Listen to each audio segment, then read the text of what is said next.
The Lion of Katanga, they once called him.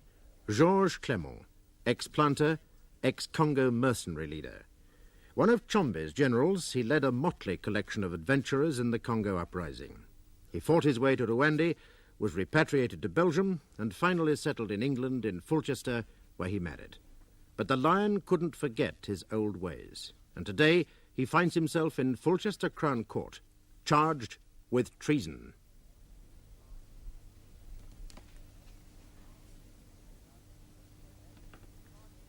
Now, members of the jury, as you know, the charge against Georges Clement is treason. The prosecution will show that whilst he was living in this country, he planned with others a rebellion in the island of Santa Isabella, which was one of Her Majesty's territories, and that he later led an armed revolt on that island. Now, treason is an offence against allegiance, and the prosecution case is that Georges Clement owed allegiance to Her Majesty at all material times. The witnesses I shall call... Mr. Parsons, before you leave the topic of allegiance, there are a couple of points that I think should be made. I only interrupt because the concept of allegiance is perhaps a little difficult. Yes, I'm grateful, my lord. The first point, members of the jury, is that the defendant does not hold a British passport and never has held one. Now, that is a point which he may intend to make. My lord, I'm quite content to disclose this aspect of the defence's case. My client, Georges Clement, is a Belgian national and holds a Belgian passport. As such, I submit he owed no allegiance to Her Majesty the Queen and cannot be guilty of treason. I am obliged to you, Mr. Lotterby. Members of the jury, you've heard the defence emphasise that the defendant is not and never has been a British citizen. Now, whether or not he held allegiance to this country is a matter which you, and not I, must eventually decide. Now, what is allegiance? The dictionary defines it as the duty to a sovereign or government. Now, it might help you if I read what a distinguished judge has said on the subject. He said, a man may owe allegiance in two different ways. A British subject owes what's called natural allegiance, and a man who is not a British subject only owes allegiance as a result of having come within the king's realm, and thereby put himself under the protection of the king, as it is called. Thus, an alien can owe allegiance and can commit treason. Mr. Parsons? My lord, I'm obliged. Members of the jury, it is a prosecution's case that whilst the accused was himself living in this country, he owed allegiance, and that he never ceased to owe allegiance because when he left this country to go to Santa Isabella, he left his wife and child here, and he left his property here under the protection of the Crown. Now, as you no doubt know, Santa Isabella is at this moment independent and self-governing, but that does not assist the accused because at the time of the alleged revolt, it was still one of Her Majesty's territories. Now, my first witness... Just a moment, Mr. Parsons. I understand that the defendant is a Belgian national. Mr. Lotterby, have you arranged for an interpreter to be here to assist him? Oh, my lord, my client does understand the language. He will endeavour to give his evidence in English. Right. I believe he speaks English fluently, my lord. Very well. Let us proceed, Mr. Parsons. My first witness is Simon Chase. Simon Chase, please.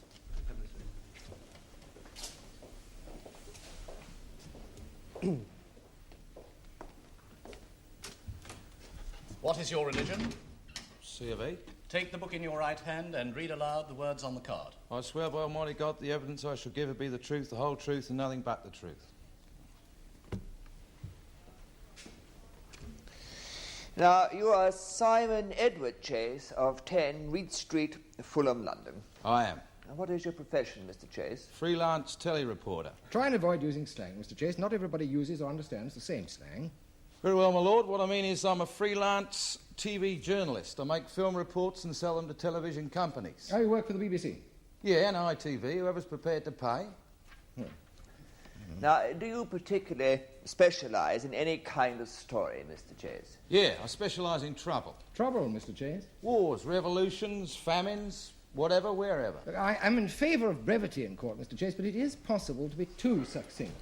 Very well, my lord. What I mean is that I'm prepared to go anywhere in the world where there's the kind of story that I specialise in. I don't mind whether it's a chinless wonder trying to ride a bike up Everest or a revolution in Pago Pago. If I think it's got human interest, drama, I go out and get it. Mercy. Yes, it would be true to say, would it not, that you specialise in overseas stories? Yeah, well, there's no point doing stories in this country. Anything worthwhile is usually covered by the staff men. Yes. Now, you were on the island of Santa Isabella at the time of the alleged revolt, were you not? Yeah, I was there when Clement and his thugs landed on Yes, Blackbeard's... There are 1 or 2 points I'd like to clarify before we get to the landing. Yeah, OK. Why did you go to the island of Santa Isabella? Well, I could smell a good story brewing. Mr. Chase. I'll explain, my lord. Please. Well, as you no doubt know, the island of Santa Isabella is in the Caribbean. It was due for independence in June of this year. And when did you go to the island? March this year. Well, I'd heard there'd been a threat of UDI if the British government handed over to the People's Party. But the People's Party had a majority in the House of Assembly of Santa Isabella, did it not? Yeah, but the elections in Santa Isabella are as bent as a hairpin. Bent, Mr. Chase? Well, crooked, fixed. The party that's in power always brings in new electoral rules, new electoral boundaries, just to make sure next time they get in with a whacking great majority. I see. Well, I'd heard that some white planters were prepared to put up some money to finance a revolt. My lord, this is hearsay, of course. Yes, I agree, Mr. Lotterby. But on the other hand, there obviously were these rumours going around, and I think it's right that we should take judicial note of them. On the other hand, Mr. Chase, I'd be obliged if you would confine your evidence to matters which you yourself perceived. Yeah, very well, my lord. Now, where did you first meet Mr. Clement? In Katanga at the time of the Congo troubles. I was the first journalist to get an interview with him before Katanga fell. So you knew Mr. Clement before you went to Santa Isabella? Yeah, I did. Now, did you interview Mr. Clement on Santa Isabella? No, I found him in Honduras. Honduras? This is a republic in Central America, my lord. Yes, I was aware of the location of the country, Mr. Parsons. Oh, my apologies, my lord. Now, Mr. Chase, as a result of information you received, you traced Mr. Clement to Honduras. Yeah, Trujillo. Yes, Trujillo in Honduras. Yeah. Yes. Now, did you succeed in interviewing Mr. Clement there? Yeah, I did. Now, my lord, at this point, I'd like to introduce this interview in evidence. I have a transcript of the interview, but if your lordship is agreeable, I would prefer to show a film of the interview here in court. Well, films and tape recordings can be tampered with, Mr. Parsons. Yes, I am aware of that, my lord, but the typescript can be equally erroneous. I suggest the best thing would be to show the film and allow the jury to make up their own minds. Do you have the necessary equipment in court? Yes, my lord. Yes.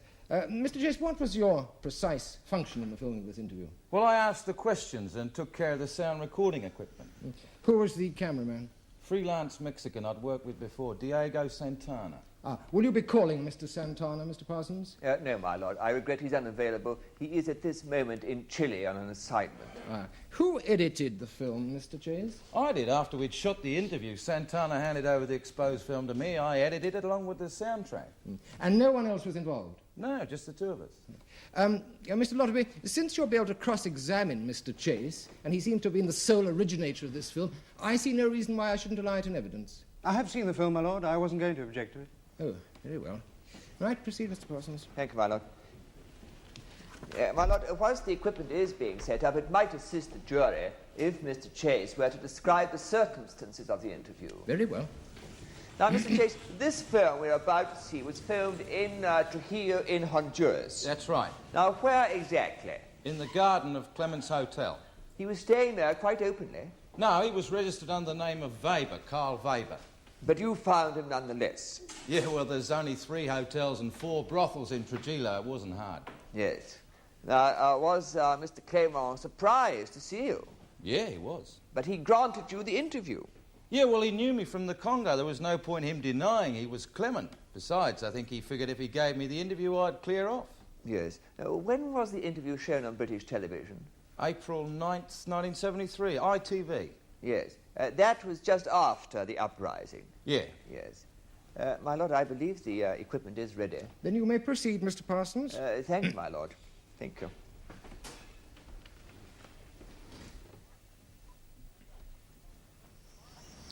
Good day. It's the 7th of March, 1973. My name's Simon Chase. I'm standing in the gardens of a small hotel in Trujillo, Honduras.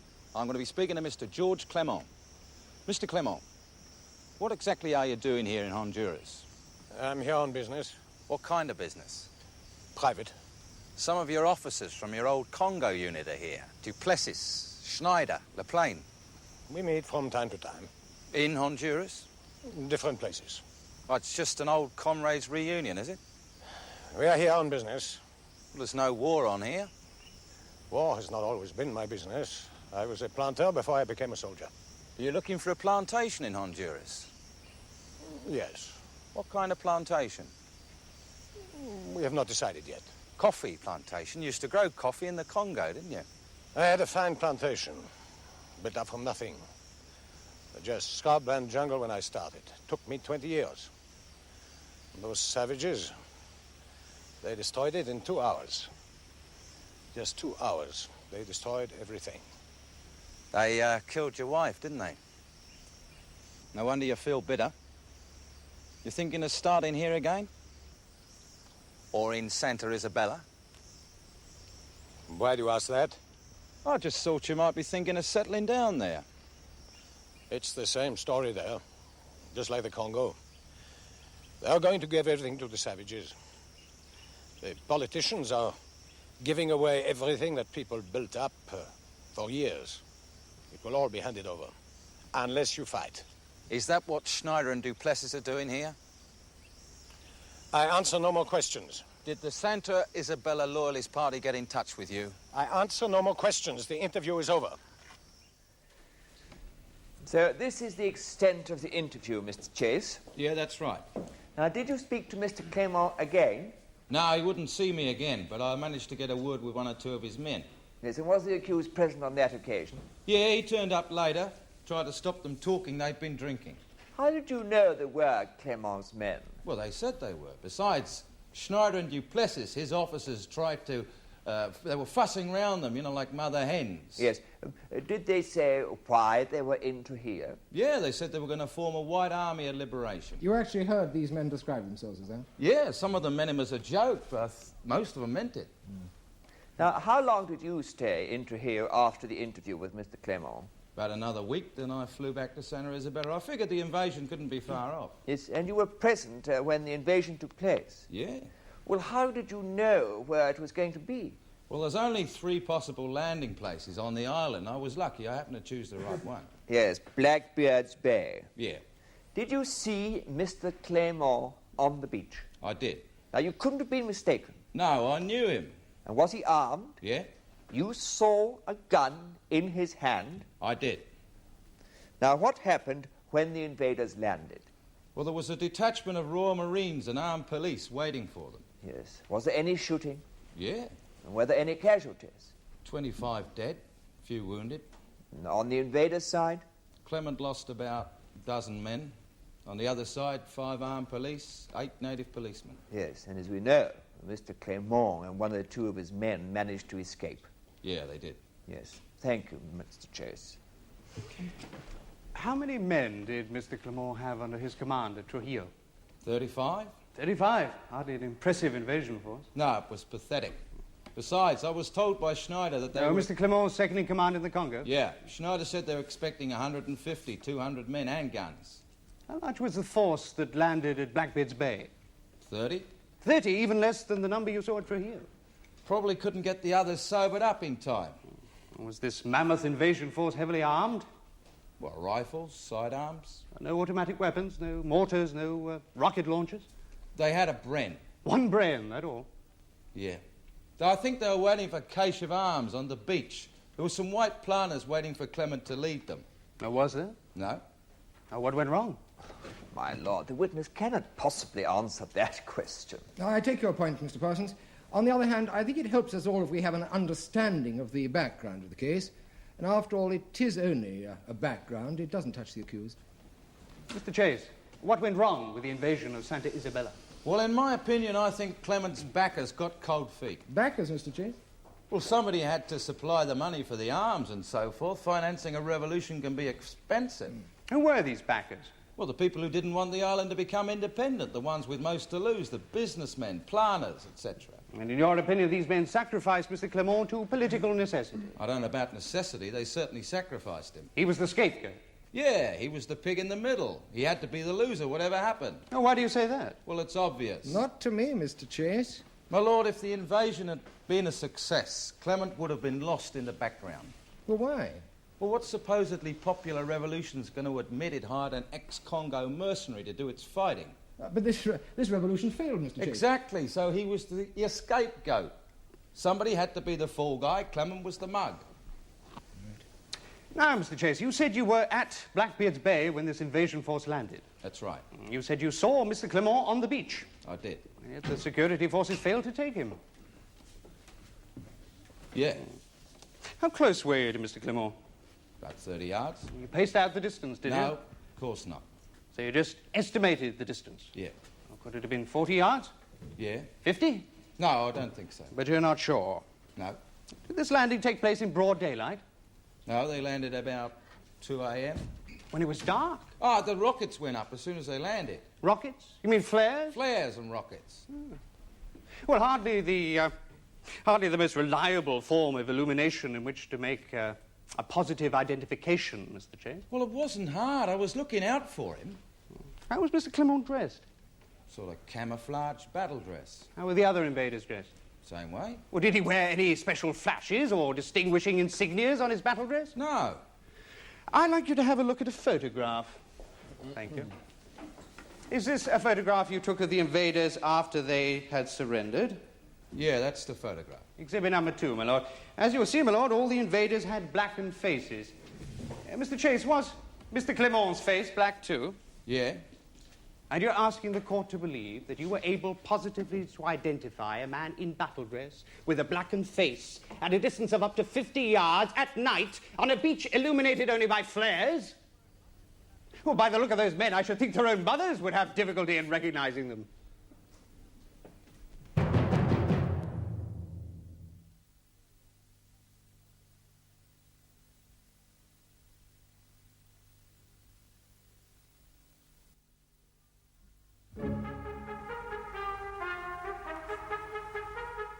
Chase, you said there was some shooting where the invaders landed. Yeah, as soon as the flares went up, the shooting started. Who fired first? I don't know. Well, was it the security forces or the invaders? Well, I couldn't see. Strange, isn't it? When you claim to have seen so much else that was happening. Well, when bullets start to fly, you get your head down. Precisely, Mr. Chase. Was any warning given by the security forces? No. You didn't hear any challenge? Nope. So they could have opened fire first? Yeah. Approximately how many of the security forces were lying in ambush for the invaders? 75. How were they armed? Rifles, revolvers. Automatic weapons? Yeah. Rocket launchers? Yeah. So the invaders didn't stand a chance, did No. they? Not a hope in hell. How long did this battle last? About 5 minutes. Hardly a battle at all. No. How did it end? Clement lost about 14 men dead or wounded. They just surrendered. Hardly what we would expect from a band of mercenaries commanded by a celebrated ex-Congo mercenary leader. Well, I don't know about commanded. I think that's putting it a little optimistically. Oh, you mean Mr. Clement wasn't in command? I mean it was like the Congo, a bunch of psychopaths and aging thugs out for what they could get. He was paying them, so they did as he told them, more or less. Oh, come now, Mr. Chase, you are being unfair to Mr. Clement, are you not? In the Congo, both before and during the Troubles, he was held in the highest esteem, was he not? By whom? Ordinary, decent-minded people. Yeah, well, that all depended on whose side you're on. Thank you, Mr. Chase. Yes, Mr. Chase, whose side was Mr. Clement on? Chombies, of course. Yes, you knew Clement in the Congo. Oh, yeah, I knew him in the Congo. He commanded the 14th Commando. I followed them round for 2 or 3 weeks. My lord, I must protest in my learned friend's line of questioning. What possible relevance can past events in the Congo have to an alleged invasion of the Caribbean in 1973? My lord, it was not I, but my learned friend himself who first mentioned the Congo. On the contrary, it was Mr. Chase, your Let witness. them know about the Congo. I have nothing to be ashamed of. Mr. Clement, you must not interrupt. It is right that people should understand the truth about the Congo. They will then know why I've done what I've done. Let us hope so, Mr. Clement. Mr. Parsons, in view of the fact that our time is not unlimited, I'd be obliged if you keep this new line of questioning as brief as possible. As your lordship pleases. Mr. Chase, it is right, is it not, that Clement was convicted on certain criminal charges arising out of his activities in the Congo?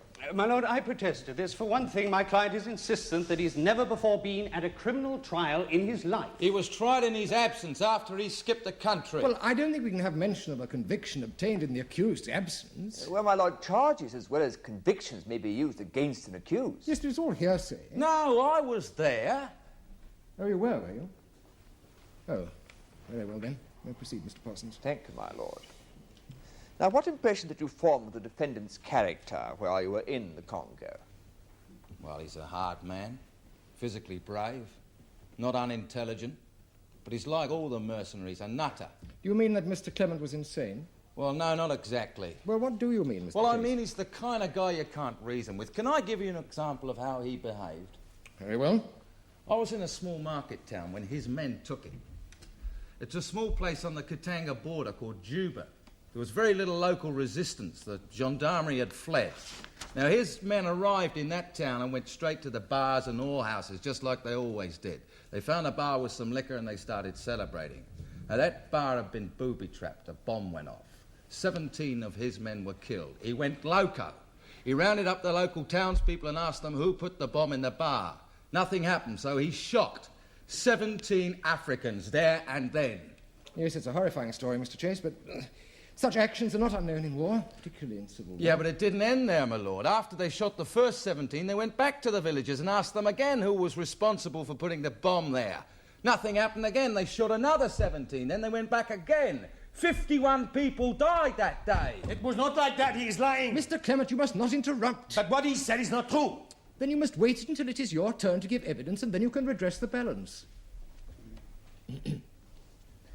Now, Mr. Chase, did Mr. Clement ever find who planted the bomb? No. I doubt if any of the villagers did it. I don't think they had any explosives or knew how to make booby traps. And what happened next? Well, Clement heard that a force of United Nations soldiers was advancing on the town. An Ethiopian battalion. It's funny, none of those mercenaries ever fancied mixing it with the Ethiopians. They all cleared off fast. Mr. Clement, have you any further questions, Mr. Parsons? No, my lord. Then you may leave the witness box, Mr. Chase. My lord, I would point out that this witness's story, however horrifying, is completely unsubstantiated, and moreover reveals considerable personal animosity towards my client. Mr. Lotterby, I think it would be better advised to make this point in your final address to the jury. I propose to do so, my lord. However, I submit that even if this story were true, and you've heard my client deny it, these alleged events occurred in Katanga, whilst my client was a citizen of that short-lived republic. Now, they can have no bearing on what is alleged to have occurred on the beach at Blackbeard's Bay in Santa Isabella. Well, that is for the jury to decide. On. My lord, my next witness is Detective Chief Superintendent Lane of the Special Branch. Detective Chief Superintendent Lane, please.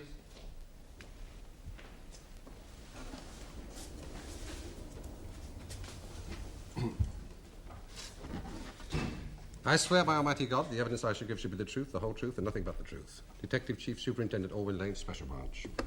Now, before I begin my examination of this witness, I'd like to request that his evidence be heard in camera. My lord, the witness's evidence may surely only be heard in camera if it's likely to be a risk to national security. That, my lord, is why I wish it to be heard in camera.